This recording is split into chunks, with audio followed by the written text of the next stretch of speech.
산을 내려오는 바람과 같이 우리에게 불어온 그 하늘의 이야기, 다친 우리 마음 자유케 하던 그 나사렛에서 한 목수의 이야기, 나와 같은 이도 복이 있다던 이전엔 한 번도 듣지 못한 이야기, 우리 이마에 맺혀있는 땀들 진저리 쓰다듬던 예수님의 이야기, 메마른 땅 위에 내리는 비처럼 흐르는 내 땀방울로 부는 바람처럼 나를 향하신 그분의 마음, 널 사랑한다, 참 귀하다. 나의 모든 짐 그 어깨에 지고 갈보리 향해 가던 예수님의 이야기.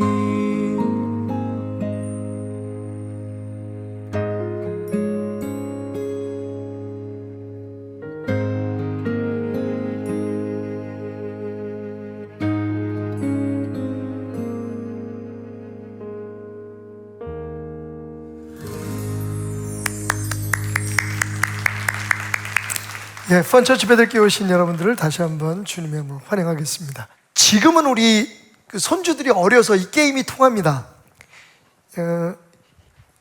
가위바위보를 해서 진 사람이 고개를 숙이게 하고 이긴 사람이 그 목덜미를 이렇게 손가락으로 찔러서 어느 손가락 해보셨죠? 어느 손가락.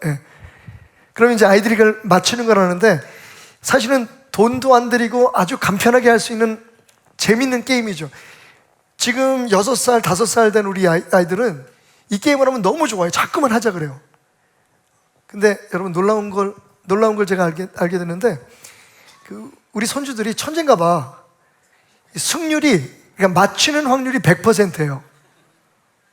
왜 그럴까요? 제가 무조건 맞다 그러니까. 근데 어렸을 때부터 우리가 이렇게, 지금 이제 우리 아들, 딸들은 너무 커가지고 하면 아빠 왜 그러세요? 뭐 어디 아파요? 뭐 이러는데, 어렸을 때 할 때는요, 참 신기한 게 얘네들이 나를 너무 신뢰하나 봐. 제가 이렇게 아이들한테 일부러 맞춰줘도, 그죠? 둘째 손가락으로 이렇게 찔렀어도 어느 손가락 그러면, 네 번째 손가락 그러면 맞았어! 이렇게 해주잖아요. 근데 한 번도 애들이 의심해 본 적이 없어. 한 번도 아빠 거짓말이지 뭐 이렇게 얘기해 본 적이 없더라고요. 그러니까 사실 이 손가락 게임, 어느 손가락 하는 게임이 좀 어렸을 때부터 우리에게 주는 많은 교훈이 있는 것 같아요. 일단 아이들이 즐거워하죠. 오늘 우리 조금 동심으로 돌아가서 옆에 있는 분과 함께 게임을 해보겠습니다. 벌칙 있어요, 벌칙. 자, 옆 사람은 가위바위보에서 이긴 사람이 목덜미를 찌르고 어느 손가락 맞추는 겁니다. 이거 맞추는 사람들은 오늘 막 영성이 뿡뿡뿡뿡 솟아나는 사람들이야. 기도 많이 하는 사람들만 맞출 수 있어. 자, 준비. 옆에 있는 사람과 가위바위보 시작. 가위바위보. 자, 진 사람은 고개를 숙이시고요, 겸손하게. 자, 이긴 분이 찔러주세요. 자, 어느 손가락. 맞추신 분 손 드세요. 맞추신 분들, 수고하셨습니다. 맞힌 것으로 기쁨을 누리시고요. 못 맞히신 분들, 손 들어보세요. 그분들은 뒷목을 찌르신 분들에게 이 달이 가기 전에, 며칠 안 남았어요. 이 달이 가기 전에 짜장면 사주기. 그게 벌칙입니다. 사실은 왜 이게 아무것도 아닌 것 같은데 이렇게 같이 하니까 되게 재밌어요.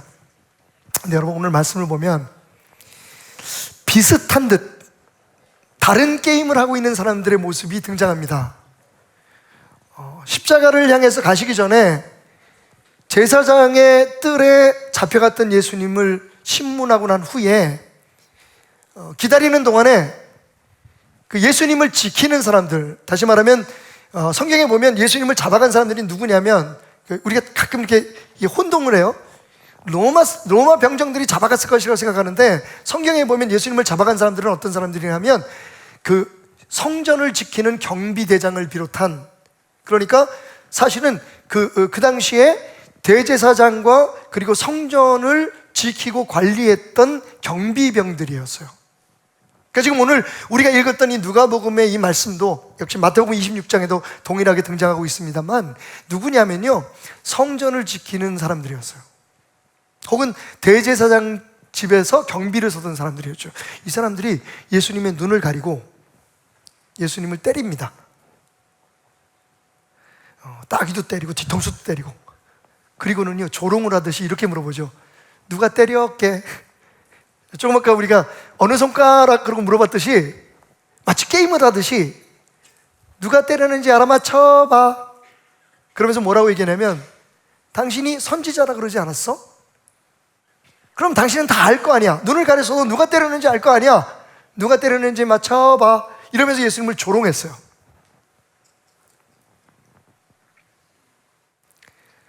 참 불쌍하고 나약한 인간의 모습이 드러나는 장면이죠. 생각해 보십시오. 이 사람들은 뭐 그 당시에 종교적으로 힘이 있었던 사람이나 사회적으로 뭔가 높은 자리를 차지했던 사람들 아니에요. 그냥 종들이에요. 경비원들이에요.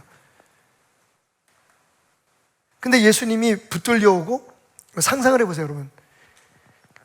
지금은 김아무개 국회의원의 코인이 집중적으로 사람들의 관심을 끌고 있지만, 그 당시에는 예수님이 모든 이슈의 중심이었거든요.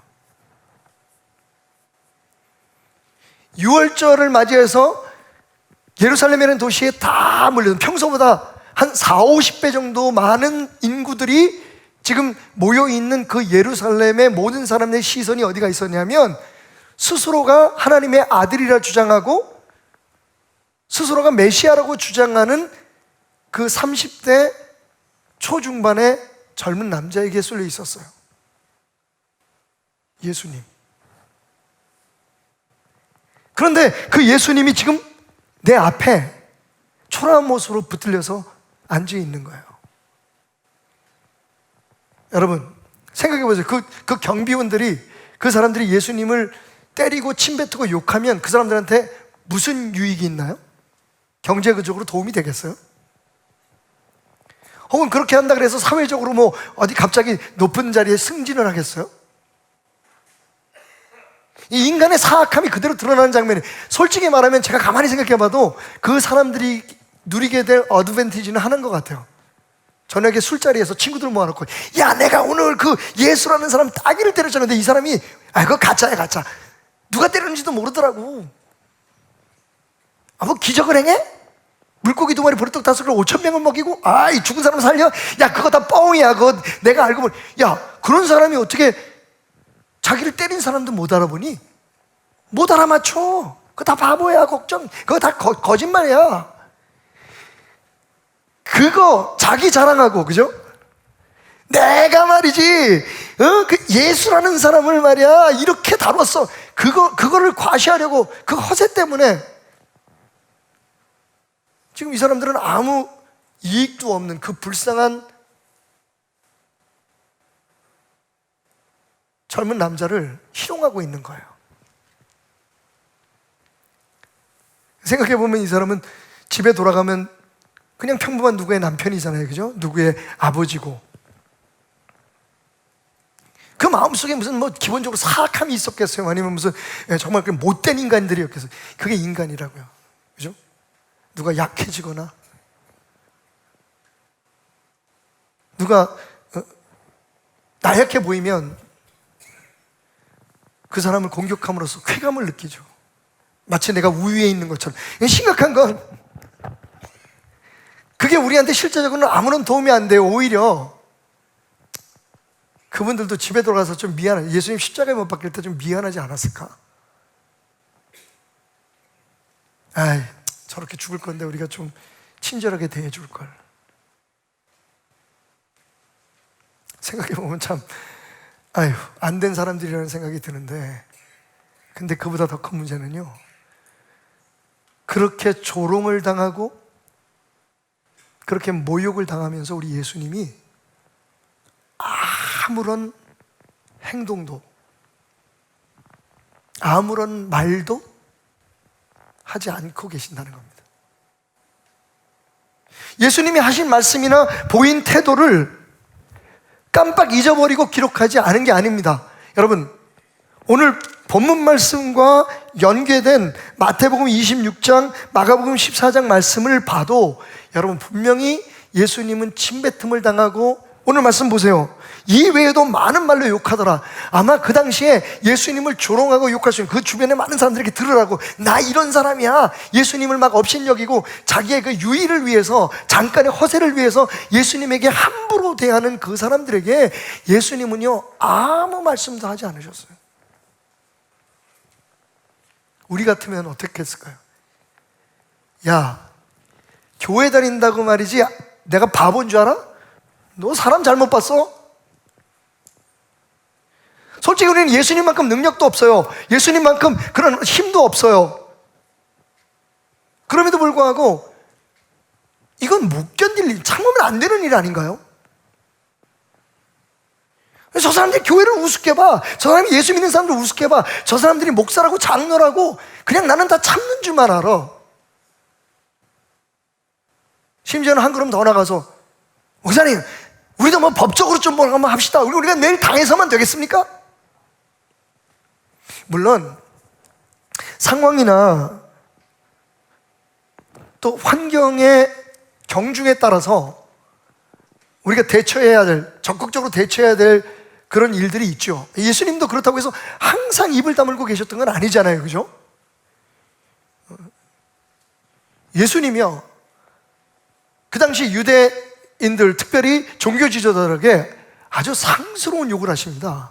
뭐라 그러시는 알아요? 이 독사의 새끼들아, 지금 말하면 이 개새끼들아, 이렇게 얘기하시는 거예요. 독사는 사탄이잖아요. 그러니까 유대인들에게 있어서 가장 무서운 욕 중에 하나, 가장 더러운 욕 중에 하나가 뭐냐면 독사의 새끼. 다른 데는 독사의 자식이라고 나오는데 딱 성경 한 구절에는 뭐라고 나오냐면 이 독사의 새끼들이라고 얘기를 해요. Son of vipers. 일본 성경에는 살모사의 자식들이라고 번역이 되어 있대요. 이상구 목사님한테 들었어요. 살모사는 이름이 살모사잖아요. 한자로 뭐냐면 자기 엄마를 잡아먹는 뱀이거든요. 무서운 욕이거든요. 그러니까 예수님도 사실은 그 진노를 표할 때, 영적 그 거룩한 진노를 표할 때는 표하시고, 그리고 가난한 사람들을 있을 때는 행동으로 옮기시고, 불쌍한 사람들을 안아주시고 품어주셨지만, 적어도 십자가 앞에서 예수님은 침묵을 지키고 계십니다. 사람들이 더 비웃었겠죠. 그러니까 이렇게 욕을 계속하잖아요. 눈을 가리고 때리고 나서 누가 때렸게 알아맞혀봐. 예수님은 한 말씀 안 하니까 이거 바보 아니야? 이거 겁쟁이 아니야? 이거 등신 아니야? 할 수 있는 뭐 욕을 다 하면서 또 중간중간마다 서로 마주보고 웃고 조롱했겠죠. 근데 우리 예수님은 아무 말씀도 하지 않으셨어요. 침묵을 지키셨습니다. 오늘 제가 주보 맨 앞페이지에 박두진 선생님께서 쓰신 갈보리의 노래라는 시의 일부를 발췌해서 기록해 놨습니다. 마지막 내려덮는 바위 같은 어둠을 어떻게 당신은 버틸 수 있었는가? 뜸을 같은 치욕을, 불붙는 분노를, 에어내는 비애를, 물새 같은 고독을 어떻게 당신은 견딜 수가 있었는가? 어떻게 당신은 강할 수가 있었는가? 파도같이 밀려오는 승리의 욕망을 어떻게 당신은 버릴 수가 있었는가? 박두진 씨는 이 시에서 전편을 읽으면 더 좋겠지만 기회가 되시면 인터넷을 쳐보시면 갈보리의 노래 박두진 치면 그 전문이 다 나옵니다만, 오늘 제가 발췌한 이 두 부분에서 지금 박두진 씨는 두 개의 중요한 고통에 대해서 지적하고 계세요. 하나는 외부적인 거죠. 바위처럼 눌려오는 고통, 그죠? 그리고 물새처럼 외로움을 느끼는 것. 예수님이 그런 것들을 다 이겨내셨잖아요. 그런데 동시에 또 뭐냐면 뒷부분에 보면, 다음 연에 보면 그런 말씀 있잖아요. 그런 말이 있잖아요. 어떻게 당신은 강할 수가 있었는가? 여러분, 막 싸우고 자기한테 욕을 하고 비우는 사람들에게 예수님은요, 하나님이시잖아요.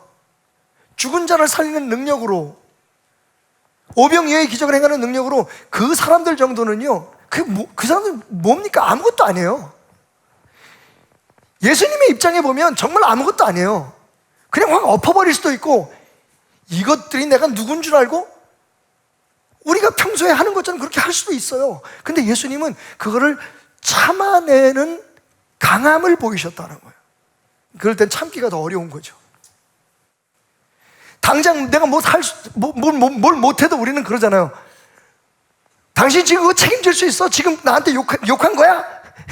자동차 운전하고 가다가 잠깐만 좀 기분이 나빠서 창문 열고, 이게 너 나이 몇 살이야? 뭐 이러는데 예수님은 그걸 참아낼 수 있었다는 것. 어떻게 그렇게 강할 수 있었냐는 묻습니다. 근데 그 다음 절이 더 재밌어요. 뭐라고 얘기하냐면, 당신은 그 승리의 욕망을 어떻게 버릴 수 있었을까? 여러분, 이런 찬스가 없잖아요. 이런 기회가 없잖아요. 모든 사람들이 지금 다 예수님을 바라보고 있어요. 여기서 확 엎어버리면, 와, 거기서 기적을 행하고 예수님을 묶고 있던 그 밧줄을요, 삼손이 끊어버린 것처럼, 그 노줄을 끊어버린 것처럼 그냥 다 탄 가마줄처럼, 그냥 새끼줄처럼 탁 풀어버리고 짜잔 일어나가지고, 니네들 다 이리 와봐.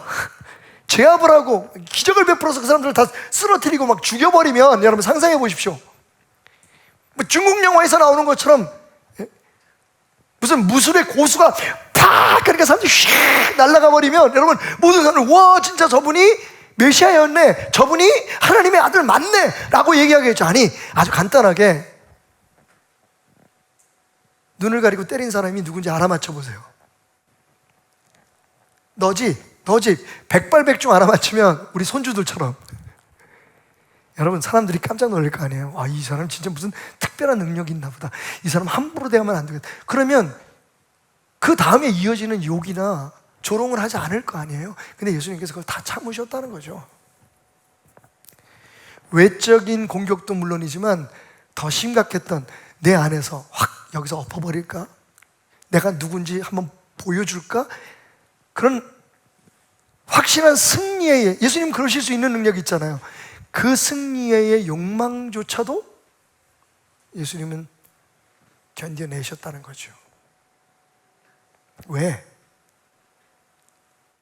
여러분, 사실 우리는 오늘 이 말씀을 굉장히 중요하게 공부하고 깨닫고 묵상해야 됩니다. 왜냐하면 예수님이 우리에게 말씀하시기를, 누구든지 나를 따라오려거든, 방언을 하고 입신을 하고 병을 고치고 능력을 행하고 세상에서 승리함으로 나를 따라와라. 물고기 2마리 보리떡 5개로 5,000명을 먹이는 능력을 가지고 나를 따라오는 자가 나의 제자다 라고 말씀하지 않으셨거든요. 여러분, 예수님 뭐라고 말씀하셨냐면, 나를 따라오려는 자는 자기를 부인하고 날마다 자기 십자가를 지고 나를 따라와야 할 거라고 얘기했거든요. 그러니까 예수님의 제자가 되는 조건은 예수님 같은 능력을 행하는 게 있는 게 아니에요. 오히려 예수님처럼 참아내는 힘, 십자가를 지는 능력이 있는 거죠. 솔직히 우리는요, 교회 안에서 예수님의 기적들에 대해서 주목하고 예수님이 행하시는 일들에 대해서 은혜를 받아요. 왜? 우리 삶도 그런 일이 일어났으면 좋겠으니까. 그리고 더 나아가서 우리가 예수님처럼 그렇게 능력을 행하는 사람들이 됐으면 좋겠다는 소망을 가지고 예배에 와서 오늘 예배에 내가 능력 받게 하소서, 오늘 예배에 내가 은혜 받게 하소서라고 외쳐요. 근데 여러분, 정작 예수님은 우리에게 무엇을 배우기를 원하셨냐면, 무엇을 닮아가기를 원하셨냐면 예수님의 침묵이에요. 이 세상의 모든 유혹과 내 안에 있는 모든 욕구를 이겨내고 하나님의 일을 이루어드릴 수 있는, 내가 바라고 내가 원하는 게 아니라 하나님이 나를 부르신 목적, 나를 통해서 하시기를 원하시는 그 일, 내게 주어진 나만이 질 수 있는 그 십자가를 지는 것을 배워야 해요. 그게 바로 예수의 제자가 되고 하나님의 사람이 되는 비결이기 때문에 그래요. 그런데 우리는 교회 와서 힘을 얻으려고 하고 우리 교회가 세상에서 힘 있는 교회가 되기를 원하잖아요. 능력이 나타나는 교회가 되기를 원하고, 정작 예수님이 원하시는 능력은 오늘 말씀, 이 짧은 말씀에게 나오는 그는 침뱉음을 당하고 조롱과 모욕을 당했지만 도살장에 끌려가는 양처럼, 털을 깎이는 양처럼 그는 입을 열지 않았다.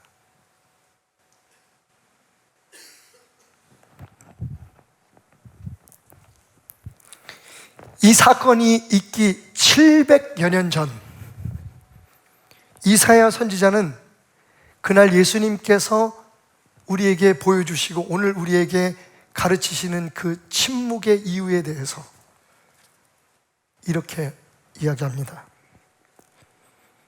이사야서 53장 7절 8절 읽겠습니다. 그가 곤욕을 당하여 괴로울 때에도 그의 입을 열지 아니하였으며, 마치 도수장으로 끌려가는 어린 양과 털 깎는 자 앞에서 잠잠한 양같이 그의 입을 열지 아니하였도다. 그는 곤욕과 신문을 당하고 끌려갔으나 그 세대 중에 누가 생각하기를 그가 살아있는 자들의 땅에서 끊어짐은 마땅히 형벌받을 내 백성의 허물 때문이라 하였으리요. 여러분, 이사야서가 기원전 745년에서 680년 사이에 기록된 것으로 여겨집니다. 그러니까 예수님이 태어나시기 전 약 750여 년 전, 700년 전에 하나님으로부터 이사야에게 주어진 말씀이에요. 여기서 이미 하나님은 그날 그곳에서 일어날 그 일에 대해서 설명하고 계세요. 예수님이 그 수모를 당하고 그 모멸감을 느끼면서도 입을 열지 않았던 이유는 바로 너희들 때문이야. 내 백성들이라고, 내 백성이라고 스스로 주장하는 너희들, 교회,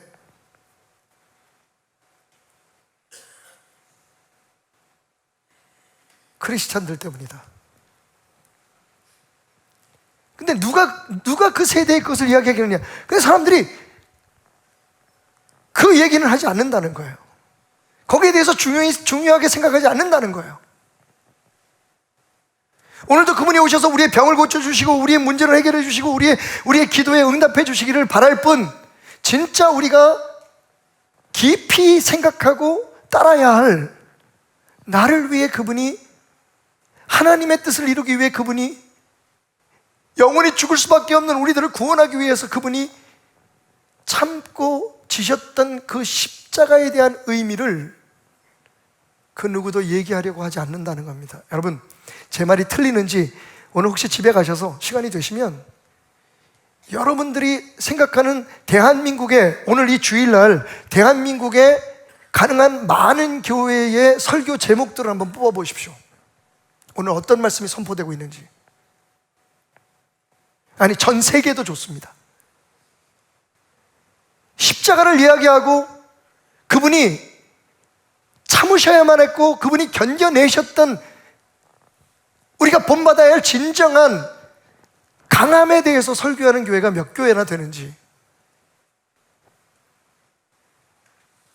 그것을 위해서 기도를 요청하는 교회가 얼마나 되는지.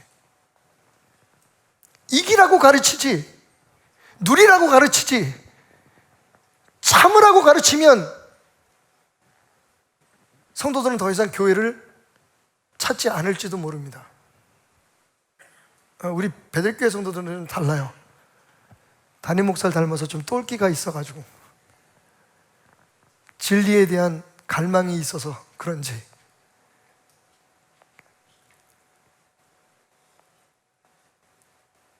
여러분, 예수님께서 그 순간에 입을 다무시고 그 순간에 그 모멸감, 그 수모감, 이 모든 것을 이겨내신 이유는 바로 우리를 구원하기 위해서, 다른 말로 얘기하면 이 땅에 오신 그 목적을 한치도 차질 없이 이루기 위하심이었습니다. 여러분, 오늘 우리가 몰랐던 예수님, 아니 정확히 말하면 우리가 별로 관심을 쓰지 않았던 이 예수님의 모습을 통해서 그 답답한 예수님을 통해서 우리가 그분의 침묵의 영성을 배우길 원합니다. 따라합시다. 침묵의 영성. 침묵이면 침묵이지 왜 침묵의 영성이라는 말을 썼을까요? 여러분, 영성이 뭐라고 생각하세요? 오늘이 사실은 성령 강림 주일입니다. 마땅히 우리 교회가 오순절 그런 신앙의 바탕을 든 교회니까 오늘은 뭔가 성령이 오셔가지고 막 역사를 나타내고 불을 일으키고 하는 그런 설교를 해야 되는데 제가 고민을 많이 했어요.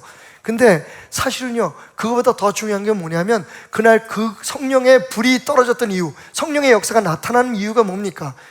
하나님과 교회가 연결되고, 그죠? 그날 그곳에 기도했던 사람들이 하나님과 연결되어 있었을 때에 그 능력이 나타난 거죠. 왜냐하면 그 모든 능력의 소스가 하나님이시니까.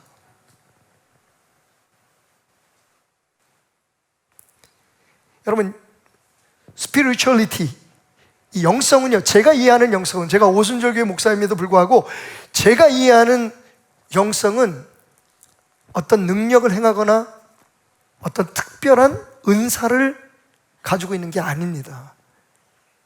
그보다 더 깊은 의미가 있어요. 그건 뭐냐면 하나님과의 관계를 뜻합니다. 영성은 하나님과 연결되는 거예요. 왜냐하면 하나님 없이 나타나는 능력은 전부 다 가짜니까요. 사탄이 준 거든지 아니면 내가 쇼를 하는 거니까요. 진짜 하나님, 성경 어딜 봐도 진짜 하나님의 능력은, 기적은 하나님께 연결되어 있는 사람에게 하나님으로부터 주어지는 거죠. 다음 주 설교로 이어집니다.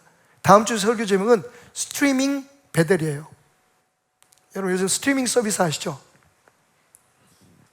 내가 뭘 가지고 담고 있어서 내 걸 주는 게 아니라 말 그대로 그냥 스트리밍, 소스에서부터 컨슈머에까지 그냥 연결을 해주는 작업. 사실은 그게 우리 베델교회의 정신이고 그게 사실은 기독교의 정신이에요. 근데 많은 사람들이 나한테 안수 받으면 능력 받아, 그 능력 받아가지고 누구를 고칠 수 있어, 뭐 예언을 할 수 있어. 여러분, 맞아요. 그런 능력이 일어날 수도 있겠죠. 하지만 여러분, 근본적으로 그 능력이 어디에서부터 왔느냐를 우리는 주목해야 됩니다. 예수님의 영성은요, 오늘 이 말씀에서 나타나는 영성은 잠잠함, 고요함, 침묵이었어요. 그래서 그게 강한 겁니다. 우리가 볼 때 겉으로는 그분은 아무런 행동도 안 하시고 아무런 말도 하지 않았지만 사실은 그 순간 하나님과 연결되어 있었던 거죠. 할렐루야. 그러니까 그 고난을 이겨낼 수 있었고 그 고난 가운데서도 잠잠할 수 있었고 평안할 수 있었다는 거죠.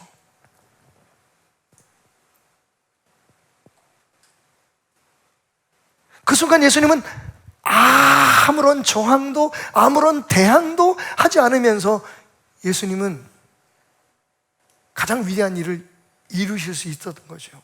왜? 하나님과 연결되어 있었기 때문에. 여러분, 우리가 추구해야 될 게 바로 그 영성입니다. 그리고 그것을 위해서 우리는 오늘 예수님처럼 정말 중요한 시간에 침묵함으로 십자가를 지는 것을 배워야 한다는 거예요. 자꾸만 뭘 하려고 하는 게 아니라 뭐 할 수 있는 능력도 중요하지만 그보다 더 중요한 그 능력이 우리의 삶에서 끊기지 않도록, 아니 우리가 생각하고 우리가 바랬던 것보다 더 큰 것으로 하나님이 우리를 통해서 역사하실 수 있도록 우리를 그분께 연결시키기 위한 그 순간 그 능력, 바로 그것이 오늘 우리가 보는 예수님의 침묵 영성이었다는 거예요. 예수님의 침묵에 대해서 조금 더 깊이 생각해 볼까요? 첫째, 우리가 주목하고 배워야 될 것은 예수님의 침묵, 그것은요, 따라해 봅시다. 하나님의 착한 일이 숙성되는 시간이었다. 예수님이 가만히 있는 것 같았지만 여러분, 그 시간에 예수님 안에 심어놓으신, 예수님을 통해서 이루기를 원하셨던 하나님의 선하고 착한 일이 지금 이루어져가는 과정이었다는 거예요. 예수님이 막 그 자기에게 모욕하는 사람들과 함부로 하는 사람들에게 맞서서 싸우고 욕을 하고, 옳고 그름에 대해서 주장하지 않았지만 오히려 그렇게 하심을 통해서 예수님을 통해 이루기를 원하는 하나님의 뜻은 계속해서 익어가고 있었다는 거예요. 이사야서 53장 5절, 그가 찔림은 우리의 허물 때문이요 그가 상함은 우리의 죄악 때문이라. 그가 징계를 받음으로 우리는 평화를 누리고 그가 채찍에 맞음으로 우리는 나음을 받았도다. 이 말씀을 조금 부정적으로 해석을 하면 이런 거예요. 제가 버전을 만든다면 억지로, 그가 찔리지 않았기 때문에 우리의 허물은 그대로 있었고 그가 상하기를 원치 않았기 때문에 우리의 죄악은 용서받지 못했다. 그가 징계받는 것을 싫어하셨으므로 우리는 평화를 누리지 못하고 그가 채찍을 때리는 자와 맞서 싸움으로 말미암아 우리는 나음을 얻지 못했다. 여러분 아시겠어요? 제 의도를? 하나님의 계획이 있었어요. 예수님의 고난 가운데 예수님의 십자가에는 하나님의 분명한 계획이 있었고 그 계획은 우리를 위한 것이었습니다. 그것을 이루시기 위해서 예수님은요, 자신의 행동을, 자신의 의지를, 자신의 말을 하지 않았던 거예요. 하나님의 뜻이 무르익어 가도록. 할렐루야.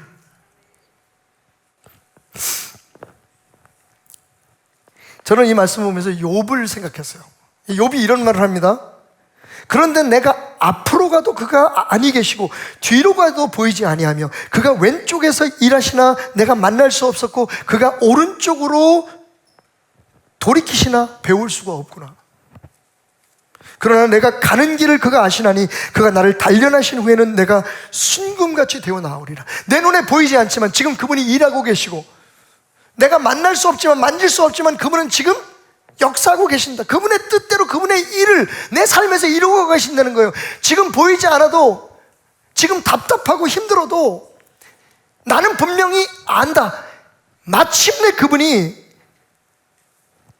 나의 가는 길, 지금 내가 겪고 있는 그것을 알고 인도하시는 그분이 그 일들을 통해, 그 순간들을 통해 나를 단련하시고 결국에는 내가 순금같이 되어 나오기를, 내 삶이 그분의 뜻대로 가장 정교하고 순수하게 99.99%의 pure gold, 순수한 금처럼 되어지기를 원하고 일하고 계시기 때문이다. 여러분, 예수님의 침묵은 그분 안에, 그분을 통해 이루고자 하시는 하나님의 뜻을 이루어지게 하기 위한 물러섬이었어요. 참음이었습니다. 우리 교회에, 우리들에게 그게 필요해요. 가정에서, 삶의 현장에서. 노자의 말 중에 이런 말이 있습니다. 기자 분립, 과자 불행.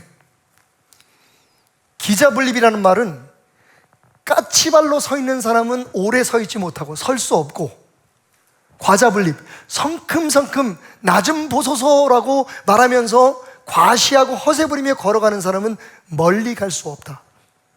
여러분 분명히 그 순간에 예수님께서 나 진짜 못 참겠어, 이것들 싹 쓸어버려 이러면서 예수님께서 그 사람들을 다 물리치셨으면 아마 예수님은 드러났을지도 몰라요. 그죠? 와, 저분 대단한 분이네. 근데 여러분 어떡합니까? 구원의 역사는 일어날 수 없었잖아요. 그게 하나님의 뜻인데,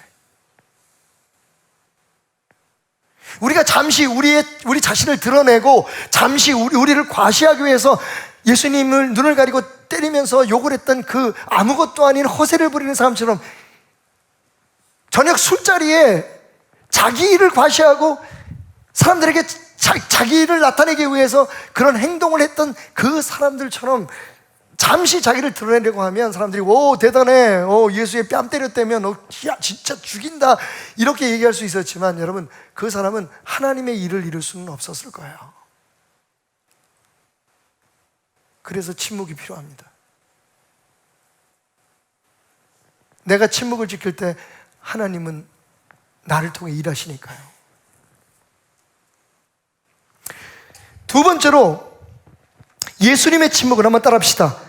말 안 하는 것이 아니라 듣지 않는 것이었다. 여러분, 이게 무슨 말일까요? 예수님이 침묵을 지키기 위해서 사실은 그 침묵 이전에 하셨던 게 있어요. 그게 뭔지 아십니까? 침묵을 방해하는 것들을 끊으셨던 거죠. 예수님도 인간이셨잖아요, 그죠? 예수님도 피곤하셨고 때로는 화도 내셨어요. 아까 말씀드린 것처럼 독사의 자식, 독사의 새끼들이라고. 근데 그 경우는 다 하나님에 대해서 경건치 못하고 하나님의 그 진리를 왜곡시키는 사람들에 대한 예수님의 공격이었죠. 근데 이 순간 어떻게 예수님을 이렇게 감할 수 있었을까? 어떻게 그렇게 평안할 수 있었을까? 여러분 상상해 보세요. 여러분 그러실 수 있나요? 전 그게 좀 어려워요. 심지어는 진짜 들려오지 않는 소리도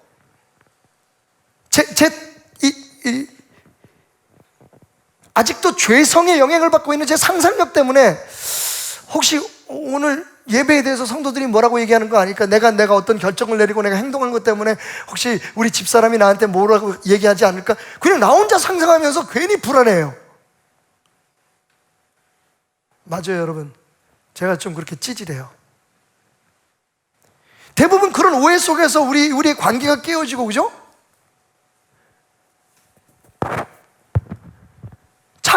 그냥 내 생각, 내 상상, 그리고 내 안에 일어나는 그런 감정들을 우리가 자꾸만 용납하고 거기에 타협하다가 보니까 누가 나를 인정 안 하는 것 같아, 누가 나를 업신여기는 것 같아, 뭐 여기서는 내 존재가 없어. 여러분, 예수님이 그 침뱉고 그분을 때리고 욕하는 그 아무것도 아닌 인간들 속에서 정말 한 주먹함도 안 되는 손가락 하나로도 다 물리칠 수 있는 그 인간들 속에서 예수님께서 정말 감하게 그 모든 것을 다 견뎌내실 수 있었던 이유가 뭘까요? 예수님들은 그들의 조롱이나 그들의 욕에 대해서 개의치 않으셨던 거죠. 너희들은 지져라. 사람들이 어떻게 생각하는지에 대해서 예수님은 듣지 않으셨던 거예요. 예수님은 심지어는 아까 박두진 씨의 시처럼 그분 안에서 일어나는 확 내가 이거 엎어버리고 다 끝내버려? 우리가 흔히 가끔 허락하게 되는 그 못난 소리, 그 못된 소리에 대해서 예수님은 허용하지 않으셨던 거죠. 귀를 막고 눈을 감고. 와우. 그러면 그 순간에 어떻게 하셨나요? 믿어 의심치 않게는 예수님은 그 순간에 하나님을 묵상했을 거예요. 하나님과 교제했을 거예요. 다윗처럼 말이죠. 다윗이 이렇게 고백합니다. 하늘에 계시는 주여, 내가 눈을 들어 주께 향하나이다. 상전의 손을 바라보는 종들의 눈같이, 여주인의 손을 바라보는 여종의 눈같이 우리의 눈이 여호와 우리 하나님을 바라보며 우리에게 은혜 베풀어 주시기를 기다리나이다. 여호와여, 우리에게 은혜를 베푸시고 또 은혜를 베푸소서. 심한 멸시가 우리에게 넘치나이다. 안일한 자의 조소와 교만한 자의 멸시가 우리 영혼에 넘치나이다. 조금 순서를 바꾸면 사람들이 나를 조롱합니다. 아무것도 아니고 못난 것들이 나를 멸시하고 모함합니다. 그런데 이 순간에도 나는 하나님만 바라봅니다. 여러분, 여기서 중요한 게 뭔지 아세요? 종들이 주인을 바라보듯이 여종이 여주인을 바라보듯이 내가 당신을 주목합니다. 한 가지 질문, 이미 여러분 답을 알고 있어요. 제가 하도 많이 얘기를 해서. 예수님을 그곳에 끌고 간 사람들은 누굴까요? 예수님을 십자가에 못 박은 건 누굴까요? 1차적으로 말하면 로마병정, 그리고 말씀드린 것처럼 성전 경비대장을 비롯한 경비병들 아닙니다. 여러분 아시잖아요. 예수님이 당신을 스스로 허락하지 않으셨다면 예수님 거기 끌려갈 수 없어요. 지금 이 수모를 당할 이유가 없어요. 우리는 그럴 수 있어요. 우리는 억울하지만, 우리는 답답하지만, 우리는 힘이 없으니까, 우리는 엎어버릴 수 있는 능력이 없잖아요. 근데 예수님은 안 그래요. 그럼에도 불구하고 여러분, 어떻게 예수님이 허락하지 않으면 예수님의 팔목에 바늘 하나라도 꽂을 수 있겠어요? 영적으로 말하면 예수님의 손에 못을 박은 건 예수님 자신이에요. 예수님을 끌고 가서 그렇게 모욕을 당하게 한 건 예수님 자신이에요. 그래서 예수님 말씀하시는 거예요. 내 주인은 이 상황이 아닙니다. 내 주인은 나에게 욕을 하고 마치 나를 자기의 종처럼, 나를 죄인처럼 다루는 저 인간들이 아닙니다. 내 주인은 하나님이십니다. 두 손을 모으기 위하여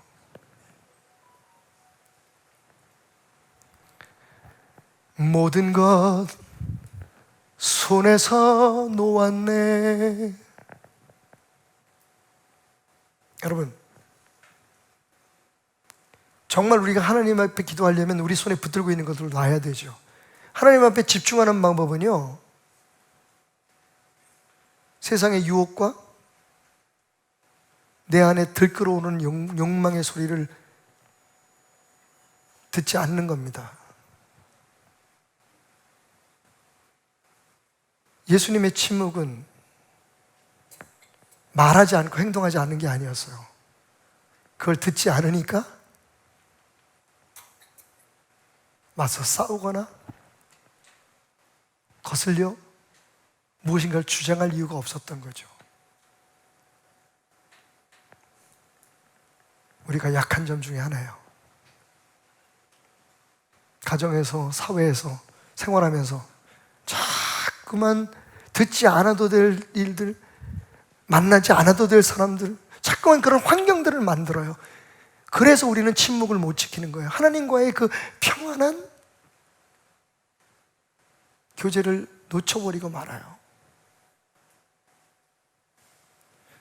사회생활을 안 할 수 없죠? 당연히 우리는 세상 속에 빛이 되어야 하니까, 소금이 되어야 되니까.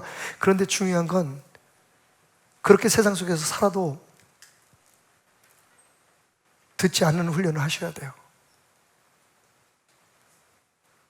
보지 않는 훈련을 하셔야 돼요. 그건 여러분 분리될 수 없이 하나님만 바라보는 훈련과 연결돼요. 예수님이 어쩜 저렇게 평안할 수 있었을까? 어떻게 저 고통을 당하실 수 있었을까? 그분의 기도 속에서 우리가 알 수 있잖아요. 내 뜻대로 마옵시고 아버지의 뜻대로 없어서. 여러분 그 순간 예수님은 결정하신 거예요. 나는 불안해요. 난 힘들어요. 하나님 내 마음은 흔들려요. 하지만 나는 내 안의 모든 감정과 내 안에 일어나는 모든 욕구를 이제 셧다운, 닫아버리겠어요. 그리고 아버지, 내 삶의 주인이신 당신이 일하시는데 나를 맡기고 기다리겠어요. 아마 그때 당신이 그 예수님의 얼굴을 봤다면 고개를 갸우뚱거리지 않을 수 없었을 거예요. 아니 어떻게?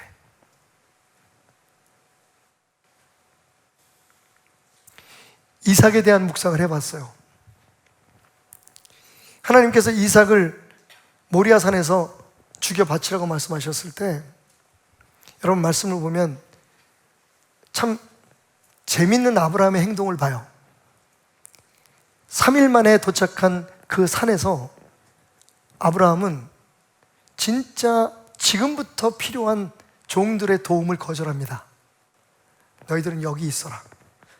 내가 내 아들과 함께 올라가서 제사 드리고 올 거다. 지금부터 짐을 져야 돼요. 여태까지는 평지였는데 지금부터 산에 올라가야 되니까 그 땔감도 지고 가야 되고 뭐 할 거 많잖아요. 근데 아브라함이 그들을 놓고 가요. 거기에 대해서 많은 분들이 어떻게 묵상하냐면, 아, 그래, 맞아. 그렇게 종들을 산 밑에 내려놓음으로 말미암아, 남겨둠으로 말미암아 아브라함이 자기 아들을 칼로 찔러 죽이려고 할 때 종들이 말리는 것을 스스로 차단했을 것이다. 근데 여러분, 유대인의 전통에 따르면 이삭에 대한 이야기도 있어요.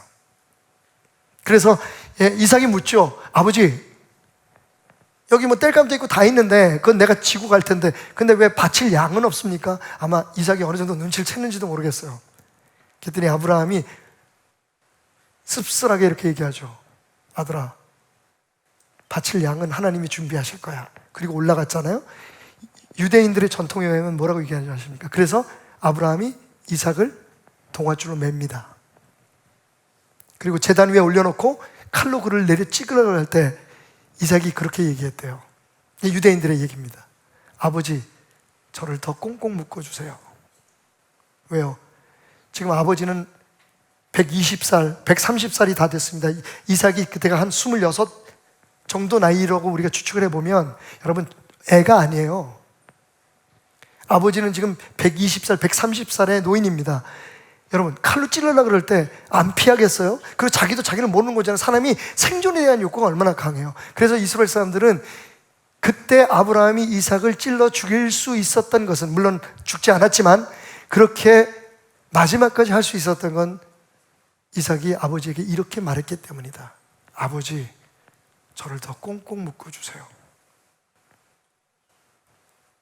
제가 하나님의 일하심을 방해할까 두렵습니다 라고 말이죠. 성경에는 없어요. 근데 저는 정말 그럴 것 같아요.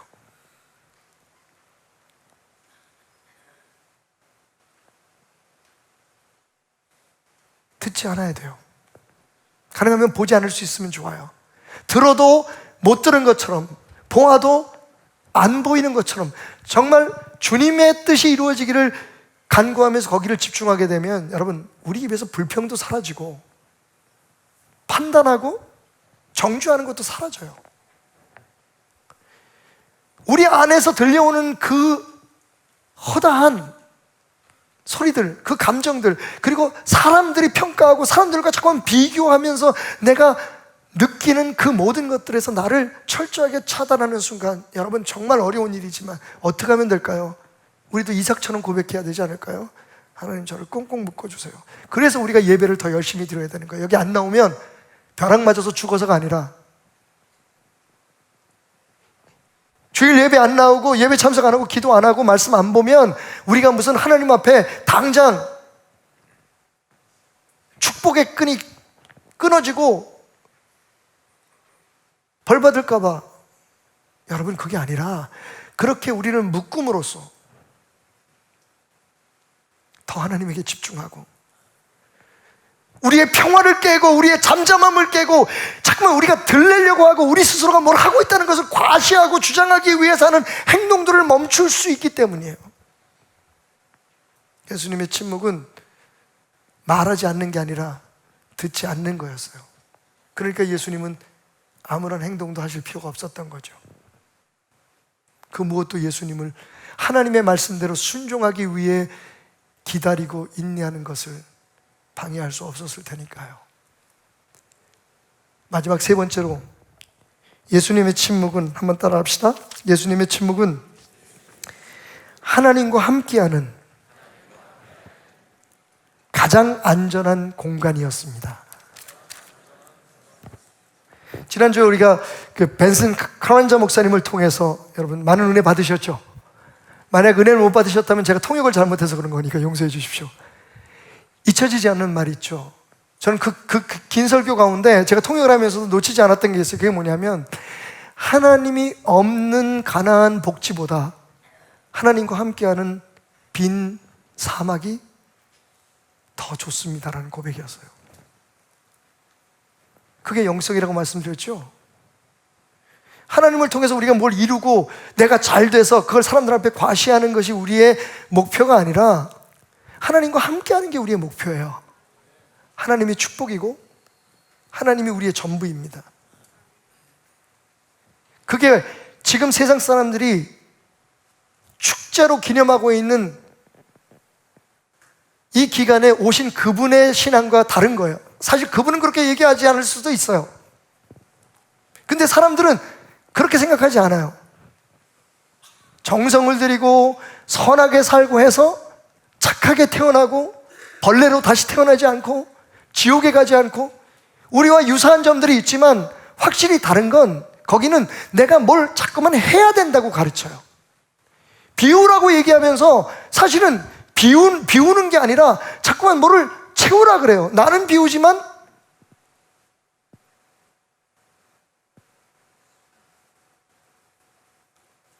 이거 말 조심해야 되는데 거기는 채우라고 얘기를 해요.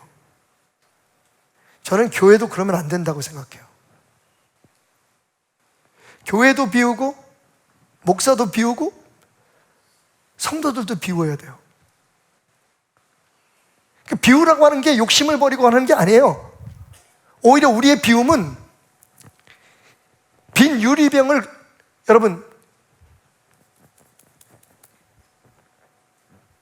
완전히 진공 상태로 만드는 가장 쉬운 방법이 뭔지 아세요? 거기다가 물을 가득 채우는 거예요. 그러면 그 병은 진공 상태가 돼요. 우리 기독교의 비움과 채움의 개념은 그거예요. 채우기 위해서 비우는 거고 채움으로 비워지는 거예요. 그러니까 하나님과 함께 있으면 비워지고 하나님과 함께 있으면 채워지는 거예요. 이게 뭔 말인가 아시겠지만 결론은 하나예요. 하나님과 함께하는 게 우리의 목적이라는 거예요. 그래서 하나님이 말씀하셨어요. 내가 너희와 함께하리라. 내가 너희를 나의 성전으로 삼고 너희와 함께 동행하며 너희 안에 24시간 365일 항상 같이 하리라. 여러분 이걸 망각하고 이걸 잊어버리고 살면 기독교를 모르는 거예요. 그냥 하나님이 주신 어떤 능력으로 하나님이 주신 어떤 축복으로 이 세상에서 잘 되고 그건 다른 종교와 다를 바가 없는 잘못된 기독교예요. 예수님은 지금 그 순간을 누리고 계신 거예요. 거친 파도 나 향해 와도 주와 함께 날아오르리. 폭풍 가운데 나의 영혼 잠잠하게 주를 보리라. 거친 파도가 몰려와도 저 깊은 바닷속의 잔잔함, 하나님 안에 잠겨있고 하나님과 함께하는 그 순간, 여러분 예수님께서 자기의 뜻, 자기의 기분, 자기의 생각을 이루는 게 아니라 그 순간 잠잠하게 하나님이 역사하실 수 있도록 가장 강한 믿음의 힘과 능력을 보이신 이유는 바로 하나님과 함께하는 그 순간이 가장 안전하고 행복하고 평안하다는 것을 알았기 때문이에요. 요셉처럼 말이죠. 요셉은요, 우리가 예수님의 모형이라고 그러잖아요. 구약에 보면 이삭도 그렇고 요셉도 그렇고 다윗도 그렇고 예수님의 그런 오실 예수님에 대한 모델로서 우리에게 상징적으로 보여지고 있는데, 여러분 정말 요셉은 대단해요. 유혹이 있죠. 억울하게 옥에 갇히죠. 그 고통을 받으면서도 여러분 요셉은요 저항하지 않아요. 불평하지 않아요. 잠깐 마음만 접으면, 타협하면, 여러분 주인의 아내가, 주인이 없을 때 주인의 아내의 사랑을 받아서 완전히 신분 세탁하고, 완전히 신분 상승할 수 있는 기회가 있음에도 불구하고 그는요 아무도 보지 않는데, 아무도 모를 것 같은데 이렇게 얘기해요. 내가 어찌 하나님 앞에 죄를 질 수 있겠느냐고. 그는 그래요. 내가 성공하고 잘 되는 것보다 하나님과 함께 가난한 게 훨씬 낫다고. 근데 하나님이 그를 그냥 내버려두지 않으셨죠. 그가 옥에 갇혔을 때도 하나님이 그와 함께 하셨고, 그가 형제들에게 팔려서 그 깊은 구덩이에 던져졌을 때도 하나님이 함께 하셨고,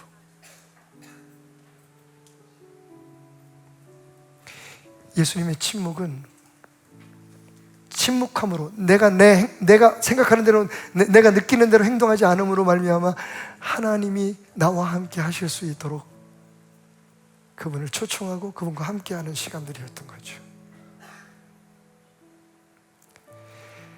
나이가 들면서 점점 하나님 앞에서의 그 고요한 영성, 침묵의 영성이 제 마음에 사무쳐 옵니다. 예전보다는 조금 더 묵상 기도에 대한 깊은 은혜를 지금 저는 누리고 있습니다. 물론 소리 높여서 하나님 앞에 부르짖고 기도하는 것들이 어렸을 때부터 제겐 습관이 되어 왔지만, 그리고 참 많은 은혜를 받았지만, 여러분, 제가 아주 나쁜 사람이에요. 저 삼각산에 소나무를 몇 개를 제가 뽑았어요. 그래가지고 이 나라에 산이 황폐한 게 있으면 저도 죄가 있어요. 밤에 기도한다고 해서 막, 그때는 또 우리 전사님들이 왜 그렇게 가르쳤는지 무식하게. 소나무 한 두세 개 뽑아야만 성령 받는데, 주여, 그만큼 열심히 기도해야 된다는 얘기였는데 우린 진짜 막 그렇게 했어요. 그래서 서로 뿌리는 못 뽑아서도 가지 막 꺾고 난리가 났었지. 오 주여 용서하소서. 근데 지금은요, 정말 가끔 그냥 아무것도 안 하고 주님 앞에 머물러 있는 게 너무 행복할 때가 있어요.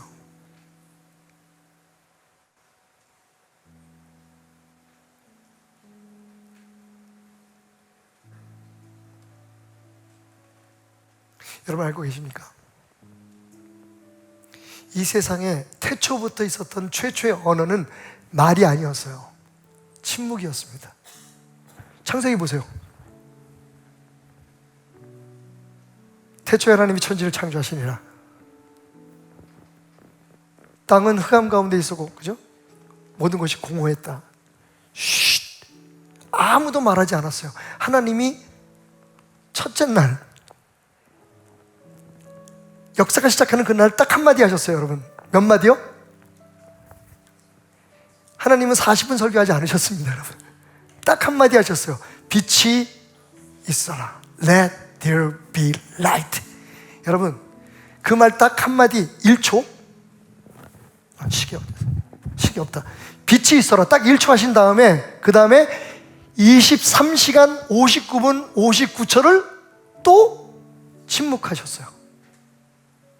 우리가 착각하는 게 있어요. 예수 믿는 사람들 말 많다 그러죠? 하나님은 그렇게 말이 많지 않으셨어요. 하나님의 역사를 이룰 때는 말이 필요하지 않아요. 순종이 필요한 거지. 받아들임이 필요한 거지, 우리가 뭐를 주장하고 하는 게 필요하지 않다는 거예요. 여러분, 그리고 둘째 날이 왔어요. 하나님께서 또 입을 벌려서 딱 한마디 하셔서, 이번엔 좀 길어, 한 2초쯤 뭐라고 말씀하시냐면, 하늘은 궁창을 두어 하늘과 하늘을 나뉘게 하라. 그리고 또 23시간 59분 58초 동안 침묵이 있었어요. 하나님의 역사는 말로만 이루어진 게 아니에요. 사실은 그보다 더 길고 오래되었던 하나님의 역사하심을 기다리고, 하나님의 역사하심을 수용하고, 하나님의 역사하는 시간을 기다리고 참아내는, 여러분 그 태고부터 있었던 그 침묵, 그 고요함, 빛이 있어라 그 한마디가, 땅에는 모든 생물들이 자랄지어다 그 한마디가, 그리고 23시간 59분 57초 동안의 그 침묵 속에 역사가 무르익어가고 하나님의 능력이 나타난 거죠.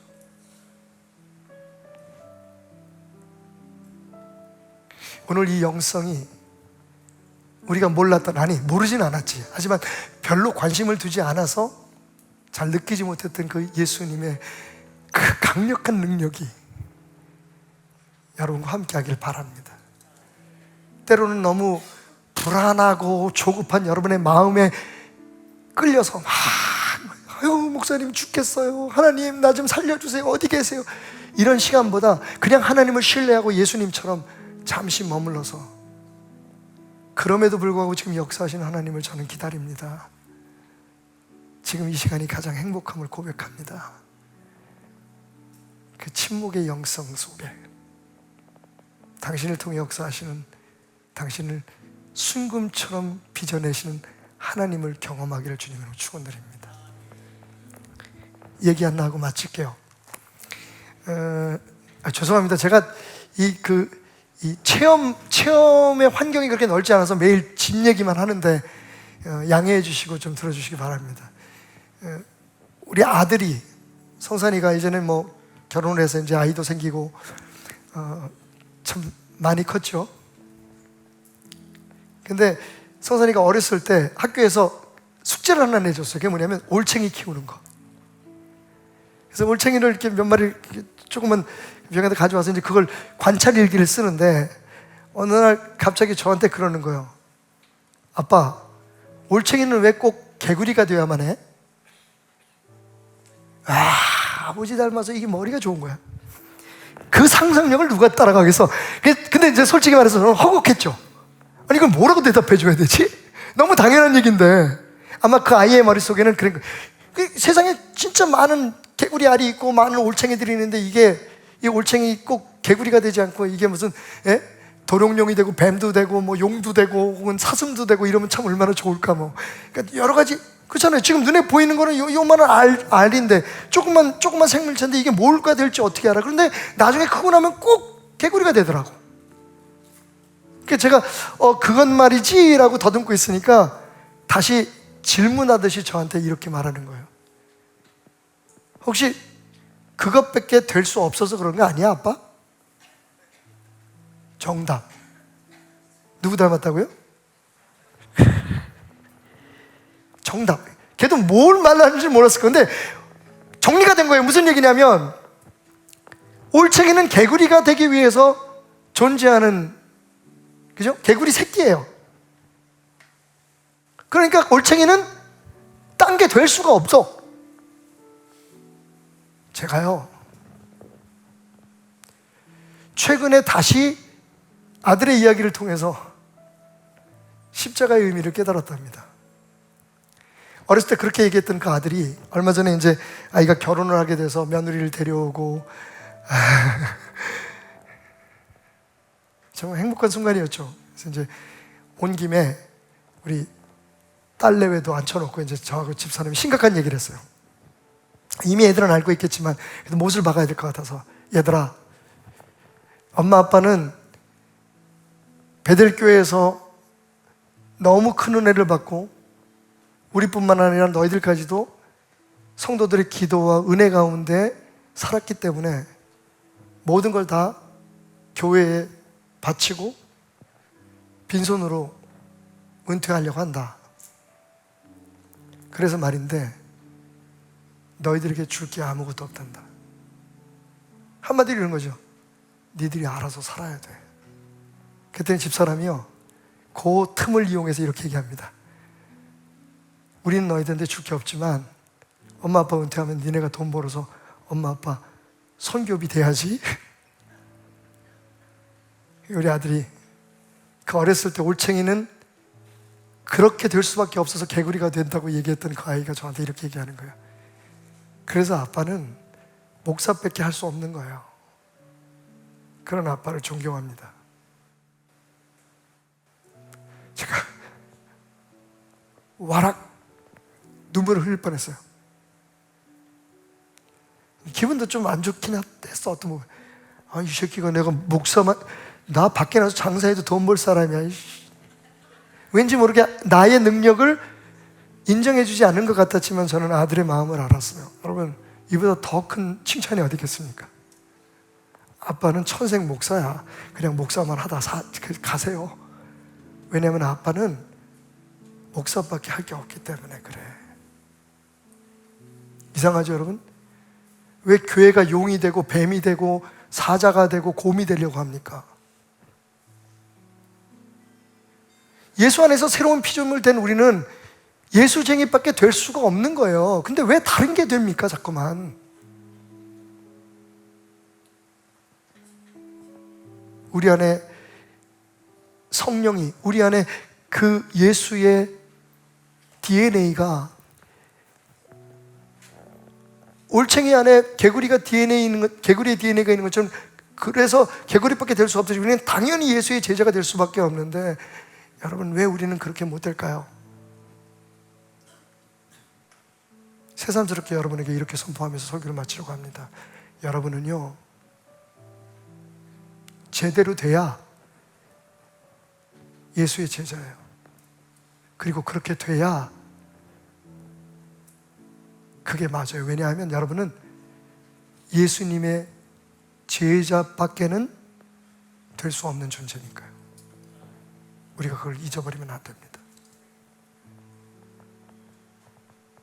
여러분의 삶의 부디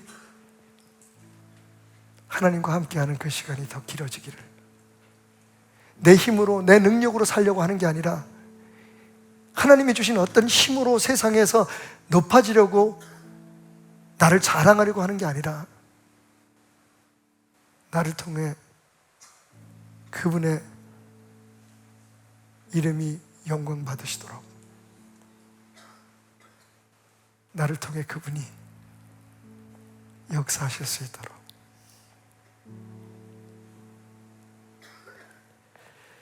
내 마음에 주를 향한 사랑이, 나의 말엔 주가 주신 진리로, 나의 눈엔 주의 눈물 채워주소서.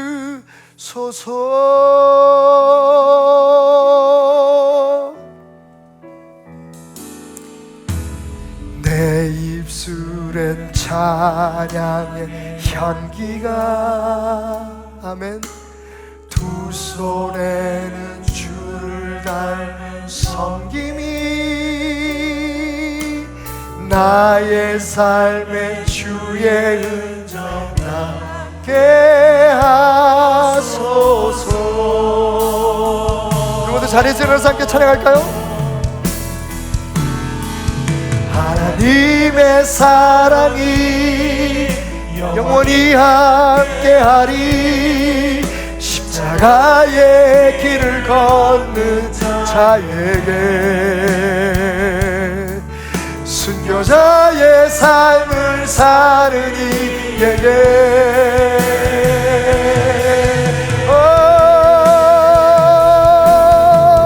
서로하는 소리와 세상 유혹 속에도 주의 순결한 신부가 되리라.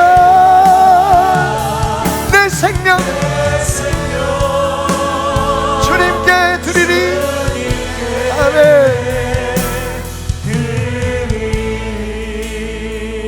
하나님의 사랑이 영원히 함께하리라.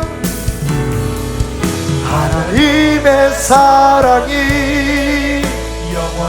영원히 함께하리.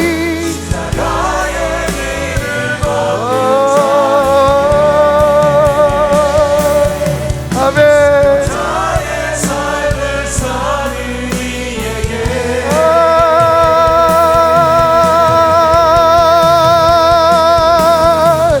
조롱하는 소리와 세상 유혹 속에도 주의 순결한 신부가 되리라. 내 생명 주님께 드리리. 오늘 우리가 받은 말씀 따라서 잠시 주님 앞에 묵상하며 머물길 원합니다. 주님이 우리와 함께 하심을 여러분 믿으십니까? 우리와 함께 하시는 그분은 우리 안에 심어놓은 그 착한 일들, 우리를 통해 이루기를 원하시는 그 일들을 행하고 있다는 것을 믿고 계십니까? 십자가를 진다는 말은 뭘까요? 그것밖에 할 수 없는 것, 당신밖에 할 수 없는 그거를 사랑으로 행하는 겁니다. 투덜거리고 불평하면서 자기 자랑을 위해서 남이 안 하는 일을 하는 게 십자가가 아니라, 당신이기 때문에 당신만이 질 수밖에 없는 것이기 때문에 남편으로, 아내로, 부모로, 자녀로, 사회의 일원으로, 국민으로, 성도로, 재직으로 우리가 해야 할 일, 우리를 통해서 하나님이 역사하시는 그 일을 기쁨으로, 사랑으로 묵묵히 행하는 것. 너희는 그 십자가를 지고 나를 따라오라 말씀하신 주님 앞에 예수 그리스도의 은혜와 하나님의 변치 않는 사랑과 성령님의 역사하심이 그렇게 60년 동안 어찌하든지 주님만 바라보고 걸어오려고 했던 이 교회와 성도들 위해 지금 당장은 손해보는 것 같고 답답한 것 같지만 하나님께 가까이함이 복이고 하나님이 즐거워하는 것을 능력이라는 것을 믿고 걸어온 이 교회 위에 함께 하시며 특별히 우리 성도들에게 함께 하시며 하나님 사랑하시는 조국 대한민국에 세우신 모든 교회들 위해 또한 영원히 함께 하시기를 축원하옵나이다. 아멘.